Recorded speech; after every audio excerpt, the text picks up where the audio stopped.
দেখুন, এই কারণে পাকিস্তানের মানুষদের বাড়ির পরিবেশ দেখতে এতটা সুন্দর হয়, কারণ তারা বাড়ির উঠানে টাইলস বা ঢালাই করে না, বরং তারা উঠানে ইট বসিয়ে এমন সুন্দর ডিজাইন তৈরি করে। তারপরে ইটের ফাঁকা অংশতে বালু সিমেন্ট দিয়ে ঢালাই করা হয়। সবশেষে রং করে যখন ফিনিশিং দেওয়া হয়, তখন উঠান দেখতে খুবই আকর্ষণীয় দেখায়। পাকিস্তানের অনেক এলাকায় দেখা যায় ঘরের উঠান বা প্রবেশ পথে ইট বসিয়ে নানা ধরনের শিল্পসম্মত ডিজাইন তৈরি করা হয়। প্রথমে মজবুত বেসের উপর একে একে ইট সাজানো হয় নির্দিষ্ট নকশা অনুসারে। এই ইটগুলো সাধারণত স্থানীয়ভাবে তৈরি হয় এবং সূর্যের আলোয় ভালোভাবে শুকানো হয়, যাতে সেগুলো দীর্ঘস্থায়ী হয়। এরপর ইটের মাঝের ফাঁকা অংশে বালু ও সিমেন্টের মিশ্রণ ভরে তা স্থির করা হয়। এর ফলে একটি সমান, শক্ত এবং টেকসই মেঝে তৈরি হয়, যা কেবল টাইলসের বিকল্প নয়, বরং স্থানীয় কৌশলের এক নিদর্শন। এই ইট বসানোর পর সবচেয়ে গুরুত্বপূর্ণ ধাপ হলো ফিনিশিং। বালু ও সিমেন্ট শুকিয়ে গেলে পুরো উঠানটিকে রং করা হয়।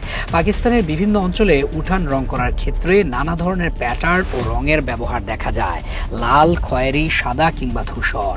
অনেক পরিবার নিজেদের পছন্দ মতো ডিজাইন যুক্ত করে উঠানকে আরও শৈল্পিক করে তোলে। রং করার পর যখন সূর্যের আলো পড়ে, তখন ইটের ছায়া আলোয় তৈরি হয় এক মনোমুগ্ধকর দৃশ্য। এই নির্মাণশৈলীর সবচেয়ে বড় সুবিধা হলো এর প্রাকৃতিক তাপ নিয়ন্ত্রণ ক্ষমতা। কংক্রিটের তুলনায় ইটের পৃষ্ঠ সহজে গরম হয় না, ফলে গ্রীষ্মকালে উঠান ঠান্ডা থাকে। একই সঙ্গে বৃষ্টির পানি সহজে শুকিয়ে যায়, আর বর্ষাকালেও মেঝেতে ফাটল বা পিচ্ছিল ভাব দেখা যায় না। তাই এই পদ্ধতি শুধু সৌন্দর্যের জন্য নয়, বাস্তবিক কারণেও কার্যকর। পাকিস্তানের ঐতিহ্যবাহী স্থাপত্যে এই ধরনের উঠান নকশা প্রাচীন যুগ থেকেই প্রচলিত। প্রাচীন সিন্ধু সভ্যতার ধ্বংসাবশেষেও ইটের নান্দনিক ব্যবহার দেখা যায়, যা প্রমাণ করে এই কৌশল তাদের সাংস্কৃতিক ঐতিহ্যের অংশ। আধুনিক যুগেও অনেক স্থপতি এই ঐতিহ্যবাহী শৈলীকে নতুনভাবে সংযোজন করছেন আধুনিক স্থাপত্যে। বাংলাদেশ সহ দক্ষিণ এশিয়ার অন্যান্য দেশেও এই কৌশল এখন ধীরে ধীরে জনপ্রিয় হচ্ছে।